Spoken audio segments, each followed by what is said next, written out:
Hey guys, kinggath here with another patch for Sim Settlements 2.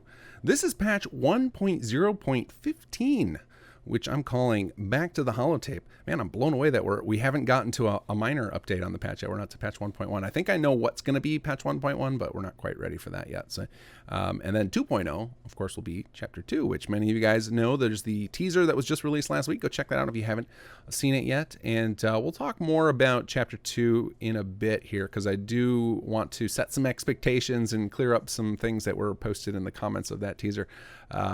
But before we do any of that, before we get to the patch notes, we got to thank our patrons.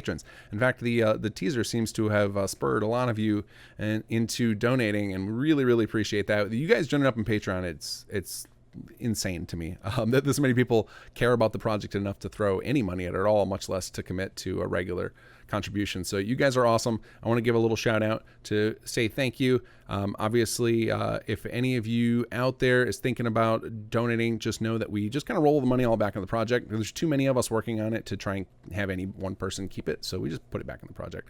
So hopefully you guys are going to see cooler and cooler content from us, thanks to the enormous amount of people that are part of the project now. So big shout out and thanks to Ryan Napper, George Specht, Wooter Sponder, Pal Computer, Enoch Cheshkovsky, that's probably the butcher of the week, Carbonator, and a Relic Crow. Thank you all, and thank you everybody. If I didn't get to you today, don't worry, I will get to you in a future video. I try and drop a few names at the start of every one. But thank you guys for contributing to the project. It really means a lot and tells us you guys care a hell of a lot. So let's talk about chapter 2 a bit, and then we'll go into patch notes. So chapter 2, if you haven't followed my content, the way I like to do things is I always drop a teaser, which is a teaser in every definition. There's very little information about what's coming. Then a little bit after that, we do a trailer where you get some more proper information about what you can expect. And then with SS2, when we first dropped it, we also did a launch trailer. That's not something we've done before. We don't know what we're going to do for chapter 2. We might do that again, and I can't guarantee we'll do a same day drop with a gameplay trailer. If we go that route, I don't know. We're not sure. We're not following any particular marketing pattern after the teaser plus trailer. That I love. I like the teaser to remind you guys we're working on stuff, and the trailer to give you some more information. So that 100% will happen. I don't know about after that. So we'll see. We'll see about dates. I will say that we are not necessarily pushing for a particular date. Like we're likely not going to drop a date on you guys. We'll probably follow the pattern we did originally with just coming soon, because we know you guys are going to be picking up old saves to try and see where the story goes from there. And so I don't want to deliver you a broken experience that breaks the save that you worked so hard on. So we're going to be putting this through its round, lots of testing and whatnot to make sure this is a smooth launch experience. Now, for those of you guys not interested in story content, know that the chapter releases aren't just story content. They're also going to be new gameplay stuff. So basically, the chapters are replacing what we used to do for expansions where they were gameplay overall. So it's going to be new gameplay, tons of new gameplay stuff, and new story content. So there's kind of one group of us who on the team who just focuses almost entirely on story stuff, and there's other group who focuses on new gameplay stuff. So you'll still get just as, in fact, I would say you're probably going to get more content with SS2 chapters than you ever did with the SS1 expansions. So expect a lot of cool stuff to play around with when we get you the new expansion, which will be the chapter 2. I don't know exactly how we're going to name it either. But anyway, just wanted to set the expectations on that. I also will say, for those of you who are guessing in the comments that it's just weeks away, that is just not true. I don't know how long away it's going to be, but 100% it's coming out in 2021 unless I get hit by a bus. And knock on wood that does not happen. All right, now let's talk about this patch. So obviously, being named Back to Holotape, that is because I stuck some more options in the Holotape. It tends to be that certain option types just work better in the Holotape than MCM. MCM has some odd limitations with especially things where I need to pop up an additional message prompt. Those do not work well in MCM, so I don't think any of these options made it into MCM. So if you need any of these, you are going to need to go grab yourself a copy of the Holotape, which you can make at the city manager's desk. In the main quest, you'll get handed one, and you can actually find one in the Concord hardware store. You can actually reach it right through a window. You don't even have to go all the way in. I put that there for those of you who just hate Preston so much you don't even want his quest in your log. It's actually just outside of range of him doing that. All right, so let's talk about two big fixes, and then we'll segue into the Holotape. So first big fix, and yes, I am in game and distracting myself bouncing around because I obviously need to show you the Holotape stuff. First big fix is the maintenance issue. So many of you guys have been reporting since release that items throughout your settlement, especially vanilla items, were just breaking all the time with SS2 installed. You were talking about your turrets, your generators, your water purifiers. And I was certain I was giving you good advice at the time when I would say things like just turn off the non-plot maintenance costs or turn off the maintenance system. Turns out that setting has never worked. And M. Sabala figured out why. Thank you for finding that. And we've now got that resolved. Now, there's a thing you need to know about that is if you had this problem and you tried to turn off that particular system, it will not actually go into effect until after you go visit all the settlements again. And that's just the nature of the way Bethesda games work. They cannot have every single workshop item loaded into memory at the same time. Your game just wouldn't function like that. And in order to get them to load, you need to go visit those settlements. So if you are going to turn that system off, the maintenance system, or if you had turned it off prior, after this patch loads, give it a minute or two after you load in the patch, and then go visit all of your settlements, and it should update and correctly turn off the maintenance costs for you. Previously, they were only updating on the HUD, but they'd still be there. So you might have found that all of a sudden your daily costs went down if you looked at the resource panel report, but things were still breaking, and that is why, and that is resolved now. The other thing with the maintenance cost settings is even if you didn't ever have the setting on, it's probably worth visiting your settlements afterward because it might have kicked itself on at some point depending on how you started those. So I highly recommend just go take a tour of your settlements after this patch. It's a good idea. Speaking of patches, don't just update this patch, please update Workshop Framework as well. There were some pretty significant bug fixes I got into Workshop Framework, which will have an impact on SS2 in general. So grab that as well. Workshop Framework, go update that. All right, the other one that I fixed is one that you'll only notice if you tinker a lot with your HUD. So as you can see right now, when I go into workshop mode, my HUD is kind of centered on my screen. I think I lined it up with the workshop menu there just for a demonstration. Don't think anyone would actually want to play with it like this. And if you are one who has nudged your HUD settings around, there's two things I want to talk about. First up, the reason that this particular thing got addressed is because somebody on the Patreon server was talking about their insane resolution of, I think, 32:9, they said, which I've never even heard of.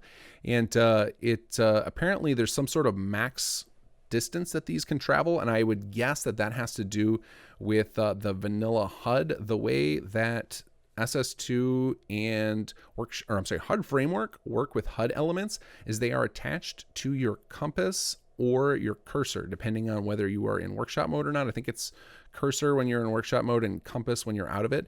And so depending on the scale of that, it probably determines how far those can go. So you can try tinkering with those scales.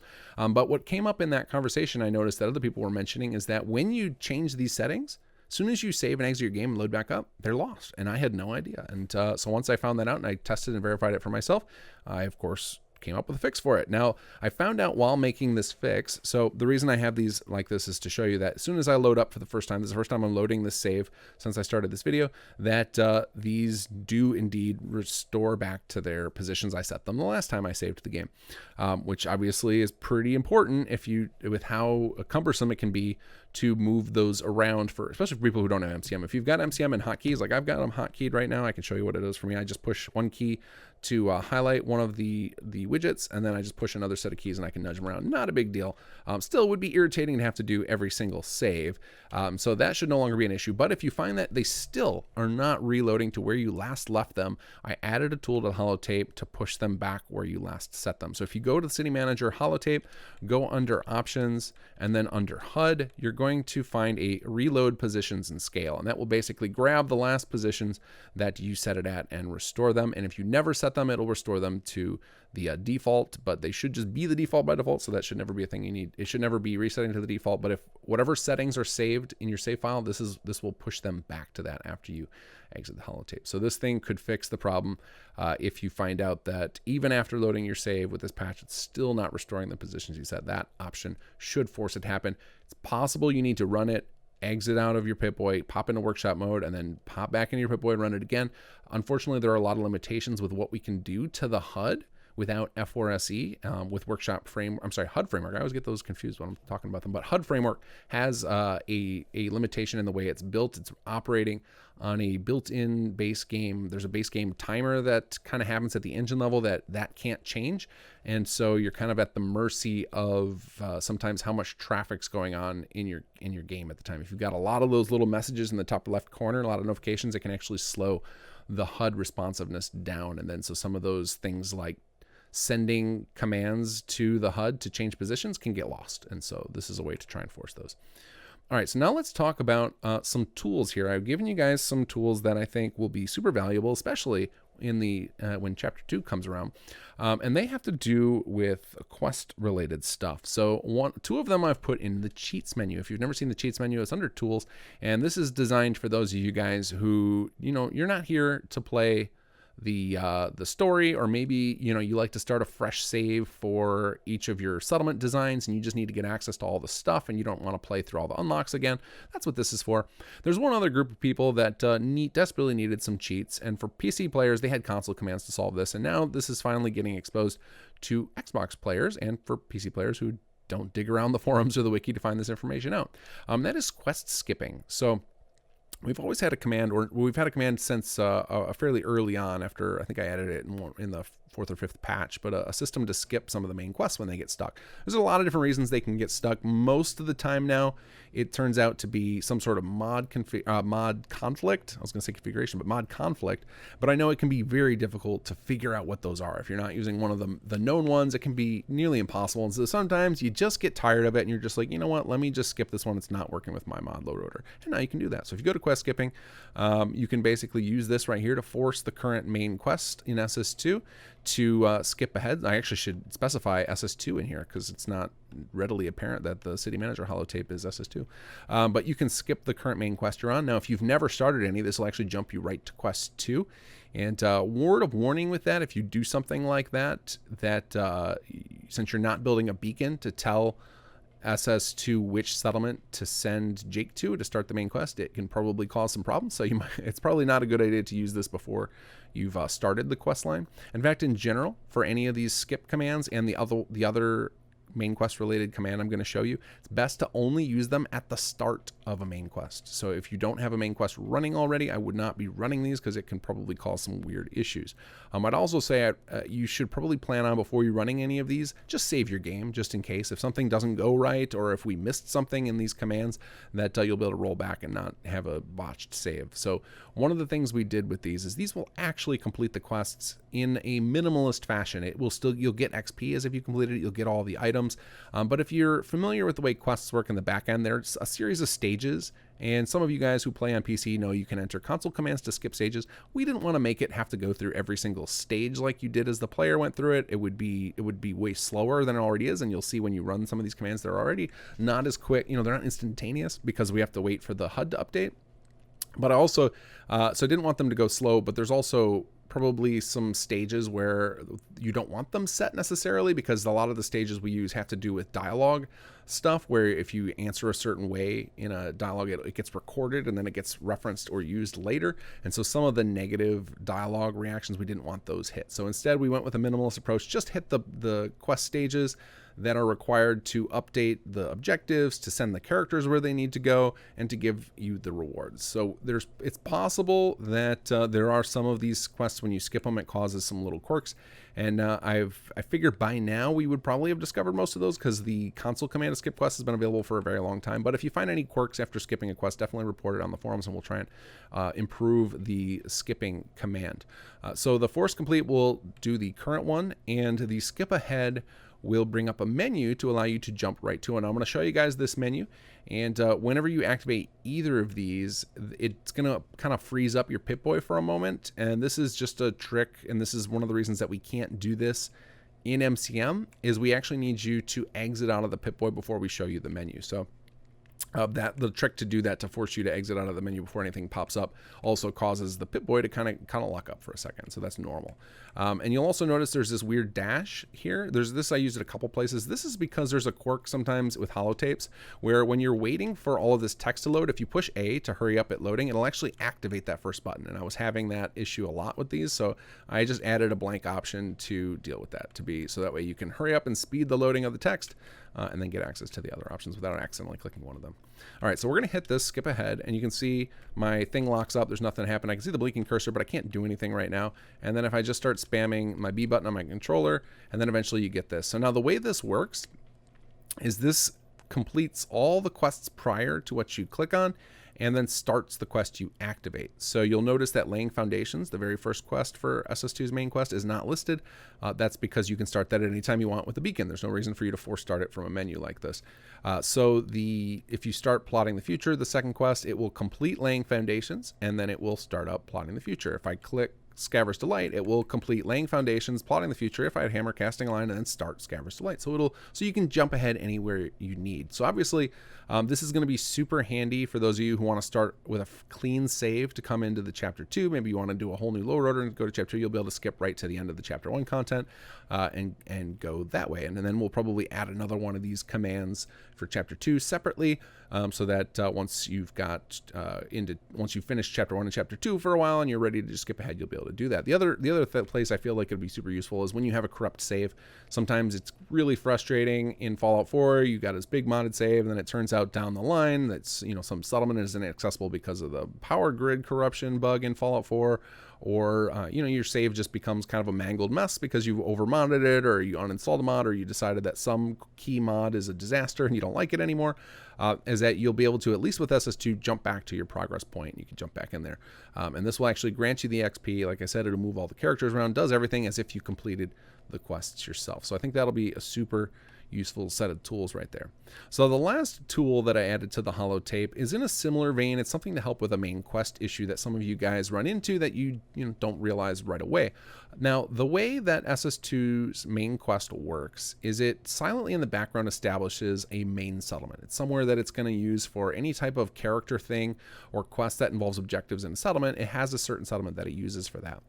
Now, the way it generally works is the first settlement that you build a radio beacon, the one where Jake appears, that is considered the main settlement, and it uses that throughout the quest line. Well, on occasion, it won't do that. Instead, it will grab a random settlement that had a beacon already in the game when you start up. This is particularly true for people who are loading SS2 into an existing save file. It could end up in a random location. And one of the side effects of that is it will appear when you go to build a beacon for the first time after installing SS2 that Jake never appears. And that can often be because he actually got sent to some other random settlement and is probably slowly making his way towards you. As many of you guys have found out, Jake will pursue you to the ends of the earth. To do that. That's something I've been looking into a fix, and I just haven't found a clean solution for, and I don't want to risk breaking the main quest, so I just let Jake chase you forever. But anyway, one of the things with that is if you make a decision about that early and then you change your mind, you're kind of screwed, and it can be especially problematic if you chose a really small settlement. For example, if you choose Hangman's Alley, it can be nearly impossible to complete Jake's objectives. So to solve for that, we have set up this new tool that will let you change the main settlement. Now, I will say, make sure you only use this in a save that has already laid down the beacon, or is you loaded up S to an existing save. And if you don't, it won't break anything. It just will appear not to do anything when you click these options. And once you have done this, I would also be careful not to do it if you have objectives in a quest already. So for example, if you've already talked to Jake and he told you to build a plot in a settlement, I would finish that quest before you run this and move the main quest to a different one, or the main settlement to a different one, because I don't know how to react with those objectives. It probably won't update the objectives. Uncertain if it will even correctly detect if the objectives were completed. You could try it, but I'm not recommending it. So right here under Tools Advanced, you've got Change Main Quest Settlement. Now, if you click on this, you're going to see that other pattern I had before of the whole placeholder dash, and that was so you could speed up the load of all this text, and then you can run this. Now, when you run this, it says right there, right above there, run command below and exit Pip-Boy. Now, if I try and run it right now, it's not going to do anything. It'll pop up a message that'll tell me I can actually, I'll go ahead and show you guys the message. But if I ran the thing, it's not going to do anything because I haven't had Jake show up yet. And this is a fresh save that doesn't even have any settlements claimed, so it's not going to do anything. But when you run it, go ahead and bring that up, and then we'll wait for the little freeze out where I can't seem to do anything, and I'll just spam my B button until I exit the Pip-Boy.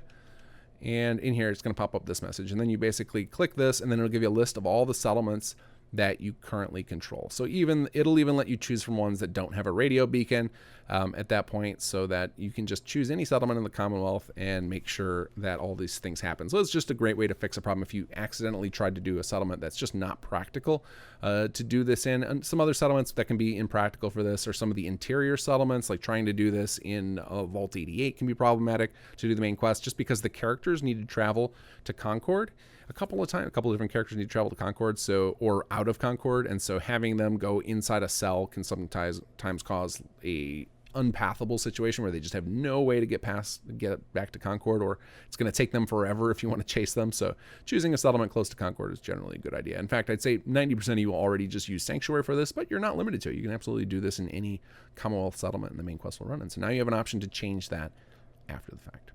All right, guys, 20 minutes is too long for a video. I need to wrap this up. So let's get into the merch giveaway. So every patch video, I like to give away a piece of Sim Settlements merch.